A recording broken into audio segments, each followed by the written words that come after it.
Good morning guys. હવારમાં આપણે ભમરો લઈને નીકળી ગયા સાઈડ ઉપર જવા માટે. સાઈડ ઉપર પહોંચી અને આપણે પેલા એક્સ્કવેશનનું કામ જોવાનું હતું. આ અમારું એક્સ્કવેશન છે, એનું કામ જોઈને આપણે પહોંચી ગયા હોસ્ટેલ બિલ્ડિંગમાં એફ પાર્ટમાં. ત્યાં એફ પાર્ટમાં મેસ્તરીનું કામ ચાલુ હતું. પછી આપણે જવાનું હતું આજે સ્ટેરકેસ જોવા માટે. આ અમારી સ્ટેરકેસ છે, જે ઈ પાર્ટની જે બે સ્ટેરકેસ આવે છે એમાં.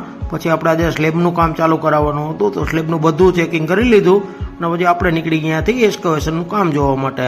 ત્યાં ગોવિંદભાઈ અને દેવાભાઈ બંને કામ કરતા હતા. પછી આપણે સ્લેબનું કાસ્ટિંગ ચાલુ કરાવવાનું હતું, તો બૂમ આવી ગયું છે અને અમે સ્લેબનું કાસ્ટિંગ ચાલુ કરાવી દીધું. આ જોઈ શકો છો, અમારે સ્લેબનું કાસ્ટિંગનું કામ ચાલુ છે. પછી આપણે ટેકા જોઈ અને પાછા ઉપર આવી ગયા સ્લેબ ઉપર. અને સોનિયો આવ્યો તો ચા લઈને, તો સોનિયા પાસે જઈ અને આપણે ચા પાણી પી લીધા. પછી આપણે ત્યાંથી બૂમનું કામ જોઈ, બૂમ બરોબર હતું એનું કામ જોઈને આપણે નીકળી ગયા ગોવિંદભાઈ પાસે. ગોવિંદભાઈ હાઈવા રિપેર કરતા હતા, તો આપણે એ જોઈ લીધું આજે. અને આ એક્સ્કવેશનનું કામ અમારું ચાલુ છે, તમે જોઈ